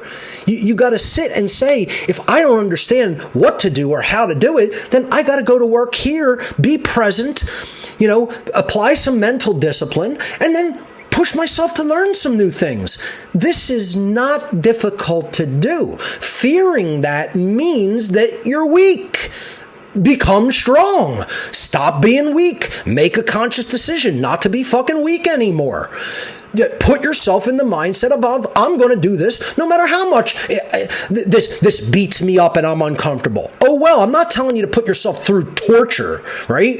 That's self-flagellation or, some self-loathing bullshit, right? But you push yourself. Resistance to something is what builds muscle, right? There's no muscle building without resistance, right? You got to lift heavy stuff. You have to move things that are somewhat difficult to move. You have to lift weights, move things on pulleys, on levers, things like that, right? You're using resistance of gravity and of muscle tension to build. That's what the general concept of moving something from a condition of weakness to strength. That's what being, getting into some shape fitness-wise is all about. And that applies to the physical, that applies to the emotional, that applies to the mental, and it applies to the spiritual. I've been the weakest emotionally regarding that I know that I have work to do there, because my emotions get out of control because I see other people's weakness and see them not doing anything to really counteract that and improve it and make it better. And I get very angry about that easily. And I know that I need more patience with not immediately expressing blow-up type anger. I've really tried to work on it, actually, folks. I've really tried to exercise discipline in that regard to do that. And this is about as best as I can do with it, what you're seeing these days. I understand that perfectly. I mean, repeating a lot can be tiring sometimes. It's hell. It's hellish. Yeah. And when you repeat and most people cannot understand it because they don't have the basic of the thing. So if you get into heavy hitting, like mind control, definitions and things like that, people get lost very easily. You're correct. They get scared. That's why we need a plethora of teachers from all different perspectives, walks of life, levels of understanding. It's like we need a diversity of teachers of all of this information. It can't just be coming from a few people at the same level of thought. Like we need like stratification throughout all of society. Some people are going to take it from some people. They're going to go up to teachers that are operating at a little bit of a higher level mentally and spiritually, etc. And they'll keep going and going, like I don't have any problem if somebody is even going to teach this from a perspective of just getting people to understand the physical aspects of it, the poison in the food and water, the poison in so-called medicines, the lies of the mainstream media, the lies of the financial system, simple mind control techniques embedded in Hollywood and TV. Like any of those aspects will help and move people along, right? We need more people doing this. Not enough people are yet even doing things like that, let alone understanding and helping other people to understand objective morality and natural law. That comes even later in just waking up to the control system and why the control system has been able to gain this much of a foothold and an advantage over the average human being. You got to at least have somewhat of an idea of that before you even start to develop some of the deeper spiritual causal understanding from a causal perspective, from a perspective of the level of, causality when it comes to moral behavior. That's why we just need so many teachers teaching from such different perspectives, and we just don't have enough of them worldwide yet. We have to push for the movement for many, many, many more teachers of this information. And Fred, I appreciate your efforts and work in becoming one of them. That's why you're on One Great Work Network. And, I appreciate everybody's effort who is doing this at such a level. So thank you. And I'm looking forward to being on your show tomorrow night. Tell people about your show, your website, etc. Go ahead. So I'm the host of the Libercast, and I'm going to have tomorrow at 8, I'm going to have Mark, and then I'm going to have Francesco Sani from the One Great Work Network on the 10th. And then I'm going to have Caroline Riley from Shadow Work Community. Nice. She's brilliant. And everybody, I'm on YouTube, BitChute, Odyssey, and Facebook. The main group is on Facebook, and then you have my personal page. It's Fred Gingras. Thank you, everyone. Thank you, Mark Passio, for your work. It's invaluable. Thank you so much. Fred, thank you, and I apologize for the complete destruction of your last name. I apologize. My French is not so great. Okay, no problem. You got it. Have a great day. Thank you. To you too. Awesome call. Let's hear from A.J.K. A.J.K., you are live on What on Earth is Happening. Welcome. Hello, Mark. Can you hear me? Yes, I can. Loud and clear.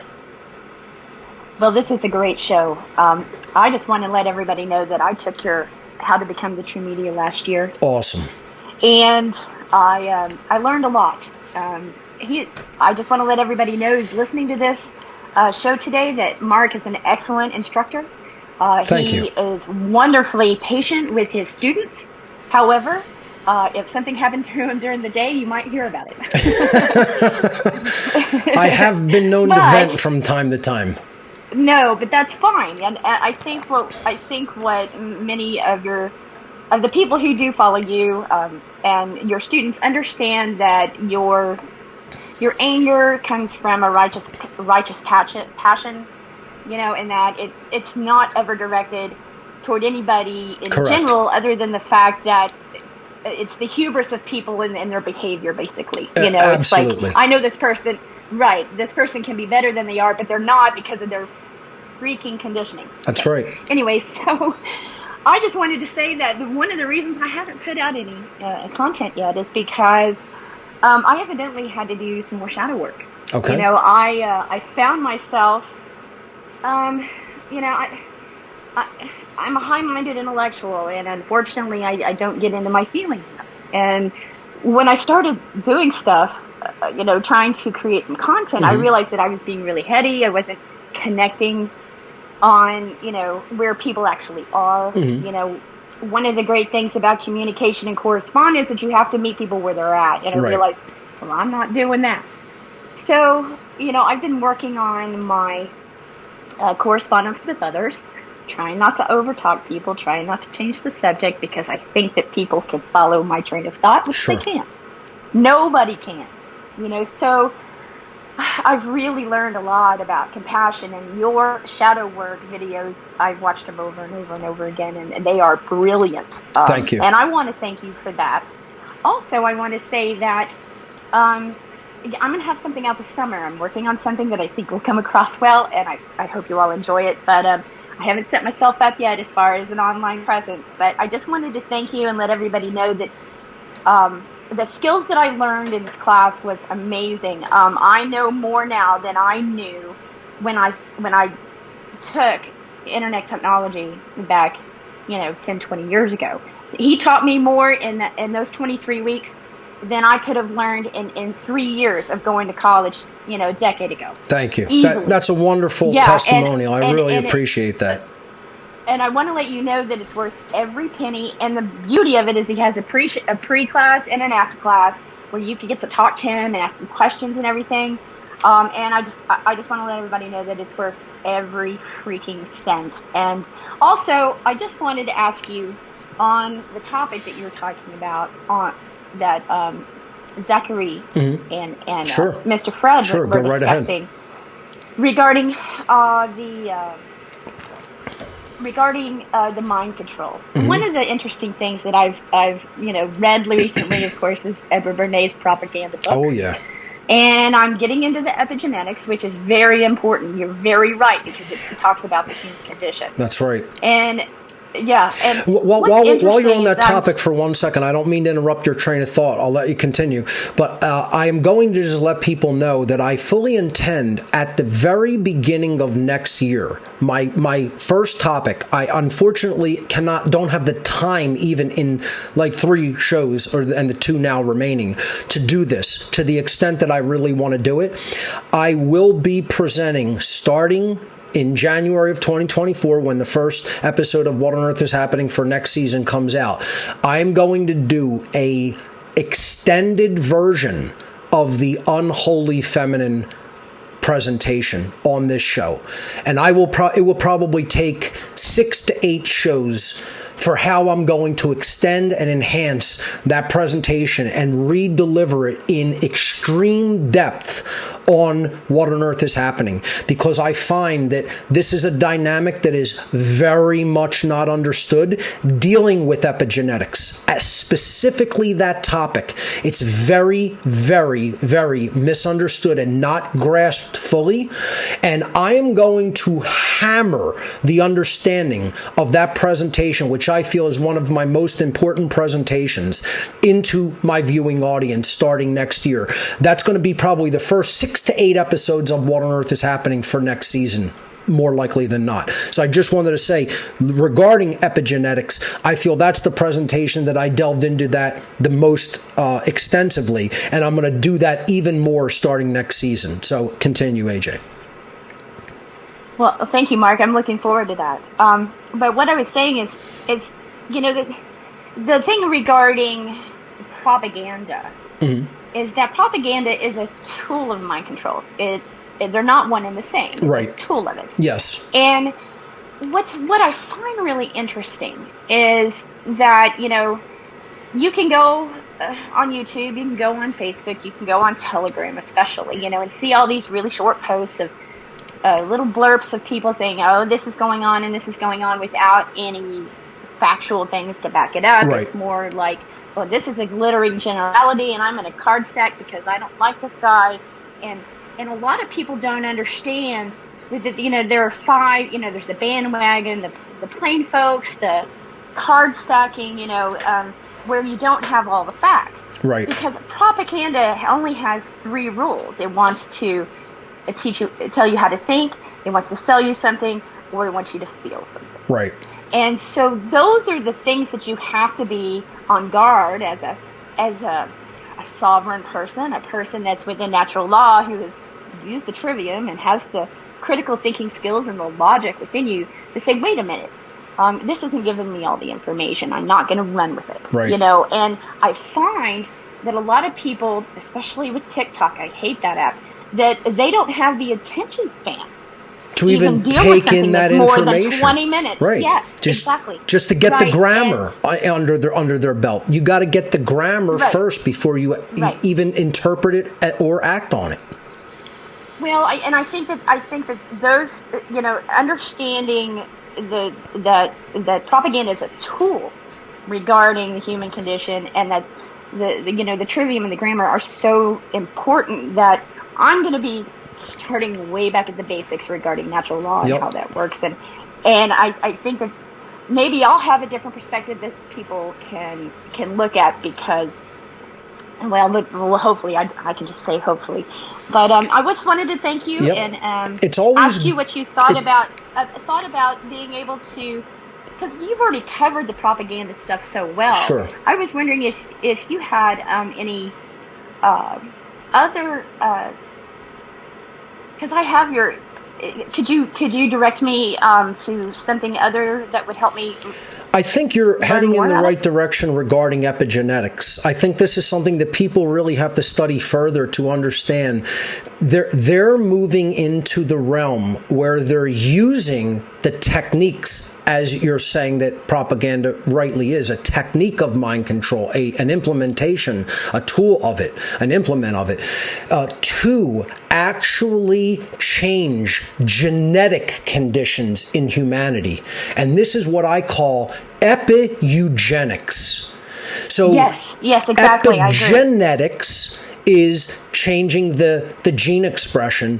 Epigenetics is being able to cull characteristics out of the population by getting the people in such a state of mind that they actually cull those characteristics and or people out of the human gene pool themselves. The social engineers don't have to do it. They implant the thoughts into the aggregate of society and have them actually cull the herd for them. And or cull characteristics out of the quote herd of cattle for them. That's how sinister it's going. So I would say, and the needlecraft was a great example of that. Right. The understanding of not only epigenetics, but the term that I have personally coined, epi-eugenics, not standard physical eugenics, but epi-eugenics, to go beyond the standard techniques of eugenics, to implement it from the perspective of epigenetics applied to eugenics, which I don't even call eugenics in my work. I call it dysgenics. Eu is the Greek prefix meaning good. Eugenes means good genes, good breeding, good outcomes of expressions and characteristics and behaviors. That's not what they're breeding. They're breeding dysgenics. So it would really be more properly called epidysgenics, is what the social engineers are actually creating in our society. And that's what I feel people have to start garnering a better understanding of. The problem is there's not much source material written on it from a scholarly perspective, because most people haven't even understood that that's what the social engineers are doing, let alone described it in texts or videos, etc. I think my work has actually been cutting edge and leading in that respect, and that's why I feel like I need to go back and re-explain it in much deeper detail and depth starting next season of What on Earth is Happening. So I think you're on the right track, and that's the direction that I would say, if you're fully interested in those topics, to go in.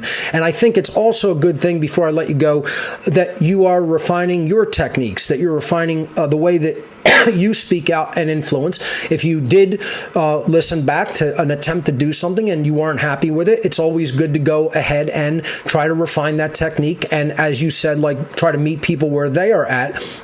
And I would just say, don't wait to get it fully perfect.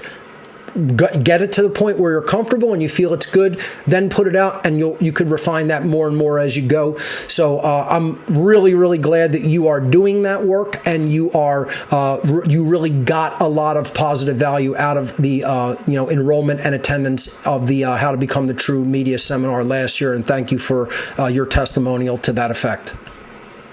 Absolutely, Mark. Thank you so much. You got it. Have a blessed day. You too. All right. Let's hear from Tanya. Tanya, you are live on What on Earth is Happening. Welcome to the show. Hey, Mark. This is Tanya Ingram. I'm on your Facebook friends list. Hey, how are you? I'm great. How are you? Not too bad. I took your seminar last year here. I plan on trying to take it again. I wanted to talk a little bit about what it's like coming out of the hypnosis, and like how the want to be a part of this community and to get the information out there can sometimes feel a little bit overwhelming. I know, because I'm still in that phase. Like, right. I'm doing my best to get started, but I think that, like, it can be a little bit overwhelming at first, because you're hearing, as you're taking in all this information, and many of us are really in an accelerated rate right now, where we're just getting piles of information. Right. And you're hearing these people talk so eloquently, and you're seeing these videos that are so well done, and it can really feel like it's, like crap. Like, how am I gonna, You mean like your own contribution is not going to be good enough or heard, or something? Yeah, I would say you really have to just simply let those feelings go and not dwell on them, and not believe that it's not going to be good enough. Contributing your voice and your knowledge is going to be good enough, believe me. Even if it's like at a low level at first, like from a tech perspective or a production perspective. Go back and listen to episode 1 of What on Earth is Happening compared to like shows that I do today. Of course I've improved. Oh, I've heard the difference, for sure. I've heard the difference. I apologize for interrupting you. No, it's okay. I wanted to say I am getting over that hump now. What I did, and this is, maybe this will help somebody else out. What I did was I found something I really loved, and so I just had fun using the technology first. So I'm sure you've seen my hula hooping videos for Tanya's hula hooping. And I don't believe that I have, but that's okay. Oh, no, that's fine. So I started with something that I really love and I really enjoy. With the hula hooping. That was like instructional type stuff? No, just fun, creative, artistic dance and hula hooping, and just having fun with it. Just a hobby and interest, right? Okay. Right. And then what I did was I started to expand on that technologically, and I started to understand other things. And so while I'm still perfecting, my skills, what I decided to do was create a YouTube channel to compile all the information that I've come across on TikTok and other, channels and places, where, like just a bunch of different, spiritual leaders and content creators and stuff like that, and just put all that information in one place so that other people can access it. If they follow you, they'll find that information. Right. That's not a bad idea to start. That's a good place to start, and then move on into your own material creation, your own media creation. But if people want to simply help people to see a lot of the other content that has been created by important content creators, I think that's a perfectly acceptable way of doing something. Right, and that way I'm at least doing something. I'm not just sitting here stagnant while I'm figuring all of it out, And two, like, I have started, a little bit of my own content, but, I don't want people to give up. I know that there were times where when I first got started, you hear, so many intellectual, intelligent people, like, yourself or my friend Angela there, A.R.K. You guys are so smart. And, I'm intelligent too, but I think a little bit differently. And so, it's just so important not to become like overwhelmed by that, and just to come at it from the level that you're at, and just be okay with being on that level. Do you know what Absolutely. I mean? And sharing I fully hear you, and I agree. And that's a healthy approach to take when it comes to it. Don't try to be the second Mark Passio. Be the first you. That's it. That's all you have to do. You have to just go out there, be yourself, tell the truth to people, put the information before them, and then you've gone out and done what's required. If everybody did that, we'd already be out of this situation, Right. And, just do it with an open heart and be creative. Try to have fun with it whenever you can. And if you have a gift to utilize, utilize it. You know what I mean? At least hopefully that helps somebody. I've come to the point where I've worked through that, and you're probably going to be hearing from me at some point about wanting to join the, your One Great Work Network, because I definitely want to be on there.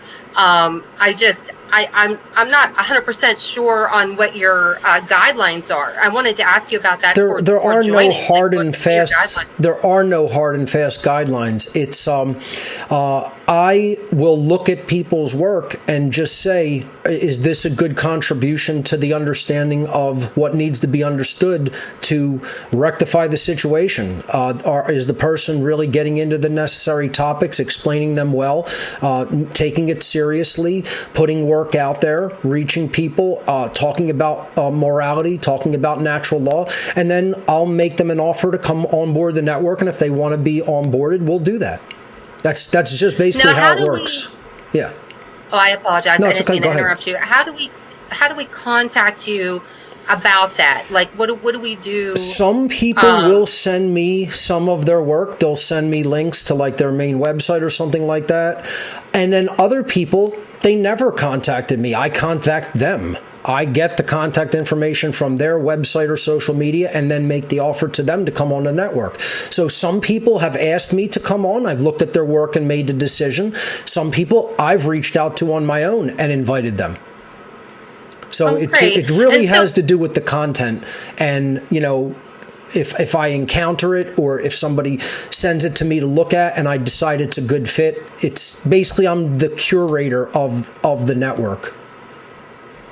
Oh, great. So can we send you the stuff on Telegram, or do you anywhere where you can reach me, Facebook? and anywhere where you can reach me, communications wise, is fine to shoot me a link, and I will definitely look into it and make a decision as to whether it's a good fit. Oh, cool. All right. So, but I don't have to be like perfect in order to, I don't have to have like a giant audience or anything. No, this has nothing to do with reach of followers. This has to do with quality of content. That's it. So, there are people who I've reached out to because I thought they have good quality content, and they've refuse to be on. They don't want to, actually publish on this platform. So not everybody will even accept the invitation sometimes. So it has nothing to do with how many followers anybody has. I don't even look at that. I look at the content, and is this the kind of content I want on One Great Work Network? And some people really, on that. Yeah, you got it. Some people really work out. Some people don't work out. A couple of content creators we've let go from the network because we've diverged or there's been issues. And I don't hold that in a begrudging way against anybody. It's just like if it works out and people want to continue on the network and their content is quality, we'll continue having them on. If it doesn't and they go in a different direction or something, or there's too much drama, we may even let people go. So it's like it can be growing or shrinking at any given time, but in general, we're steadily growing with content creators. And again, those are the qualifications that I look at. It's about the quality of the content of the material, what it's saying, what it's communicating. Don't worry about how many people are following you on any given social media platform or your own website or anything like that. That's not what I consider. See, that's so important to me because I really wanted that clarification. I wasn't sure how much of a following I had to have before I could even, apply or even try. So actually that motivates me even more. I do want to mention the YouTube channel that I have just real quick. Sure. It's Trinity. It's Trinity Awakening. I only have 10 subscribers, you guys. So if you could get on there and support me, that would be awesome. Cool. And thank you so much, Mark, for taking the time to talk to me today. I really appreciate you and everything that you do. Have a good night. You too. Thanks for the call. Have a great one. Awesome. We have some great callers today, I have to say. Let's hear from Dominic. Dominic, you are live on What on Earth is Happening. Welcome to the show. Can you hear me? Yes, coming through loud and clear. Okay, so at the beginning of this show, you say that you want to hear from people about what they are doing. Yes. So, I'm listening to your materials for a few years, and okay. I must say that very quickly I knew that I need to do content about this information. When you were saying that we need content creators, it was kind of obvious for me that I need to do it. Right. And I feel that it's, of course, it's for people, but it's also it's for truth, right. Like you're saying often, is service for truth. And it's really simple to understand. And truth is so simple that in a weird way became the hardest thing to understand for a common person. Right. Because it's like, it's too simple. Right. It's too simple to understand. They've talked themselves out of it. The mind chatter that goes through them every day has literally talked them out of a simple understanding of the truth. Yeah. Yes, exactly. So it's too simple, and that's why we cannot understand it, because yes, we have this chatter in our minds, because there is many things going on. And we think that there is many things going on, and that's why we cannot connect with this very simple thing, very simple to understand. So I'm doing content for something about 3 years, and I'm doing content in Polish language because I'm from Poland. Okay. And so, yes, what I can say also, it's the main kind of a problem, because you also said at the beginning of the show what problems we have with creating content, something right. like that. So the problem for me is audience. I must say that I'm doing materials, content, like I said, maybe 3 years, and I did over 200 videos already, and I don't have a big audience. Right. I think I have really small audience. So this is interesting thing. Well, it can be problem not only for me. Maybe this is something which you can say something about. Great question. And I hear this from many content creators is I'm not getting traction. My audience isn't growing. So one of the things is you do have to work a social media presence. Unfortunately, I don't really spend a lot of my time on social media, but a lot of people will discover you there. So you have to diversify social media. And you have to be on a lot of different platforms. You have to be on platforms other than just YouTube. You definitely need a website. You definitely need a website where all of your material is at that you could constantly send people to. I personally don't recommend just using YouTube as a method because you're not going to be easily found there. The algorithms are going to shadow ban you, and probably very quickly. So you need to be able to push things through your own platforms, and you need to be able to funnel people from your social media to your own platform. Okay, so having a website as the central repository clearinghouse for your information is essential. Secondarily to that, you have to diversify social media. You got to be on just about every social media platform that you can find, set up accounts on all of them, and send people to the material on your own site from social media. That is how you're going to steadily grow an audience. It's not going to jump from like 200 people to 200,000 people in a year. Okay, it's going to take far longer than that, right?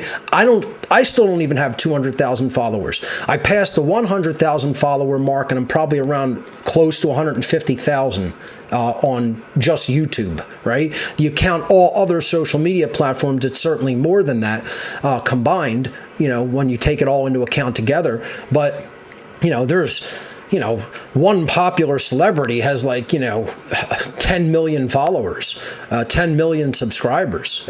Forget it. Beyond that, if you get into super popular people and sports figures and things like that, it's like 50 million subscribers. It's like there is no comparison when it comes to popularity of material, right? Most people are looking at vapid crap that has nothing to do with anything. It's just pure entertainment, pure fantasy, pure occupying their time, in silly ways, which is what entertainment generally is. I get into some entertainment stuff myself. I have to somehow take my mind away from this. If you spend it on this 24/7, you will not be a balanced human being. So I'm not putting down the idea of entertainment, period, but the majority of it is, quite frankly, unimportant, vapid crap. And that gets a lot of attention because this is what people are spending their time doing in general, right? Just keep moving forward with it and keep promoting from social media to a central repository where all of your information is at. One of the mistakes that I think a lot of content creators make is they only depend on some video sharing service to get their information out to the public. That's a mistake. Do not just depend on YouTube or just Odyssey or just BitChute or just Rockfin or just whatever, right? You have to, number one, diversify there in content sharing. So have it on a bunch of different platforms, Rumble, Odyssey, BitChute, YouTube, etc. Diversify the actual content in different places, right? Then have a bunch of different social media presences. I show people my, when I'm out sometimes, they'll be like, I don't have any social media. I want to remain private. I'm like, well, let me show you my social media.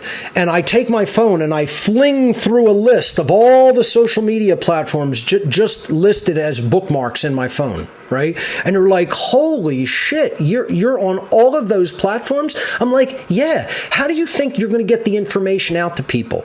You're just going to like put your website on a card and leave it in a couple stores? I'll leave my card in a bookstore and I'll have 10 million followers.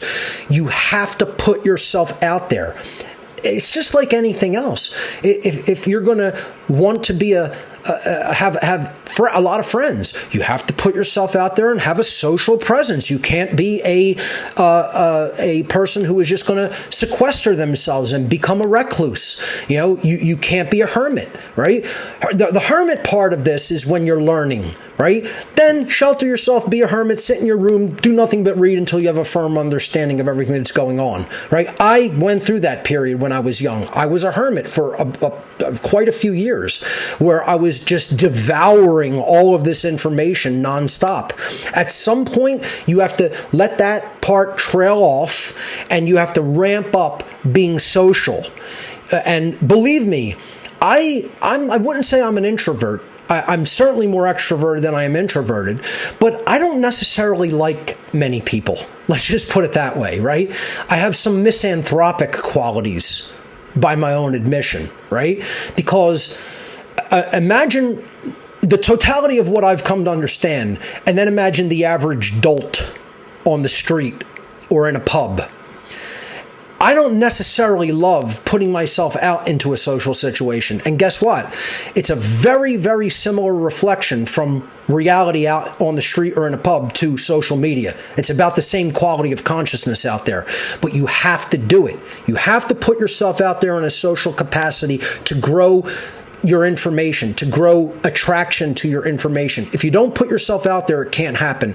Social media is important in that regard. Don't get locked up in the drama. Don't get locked up in just posting individual messages and becoming a keyboard commando. Push people to your platform. That's how social media can be a tool, okay? That's my recommendation, and I wish you all the best with that, Dominic. For now, that's all the time we have on this edition of What on Earth is Happening, ladies and gentlemen. Remember, government is slavery, and we'll see you right here, same time and place next week.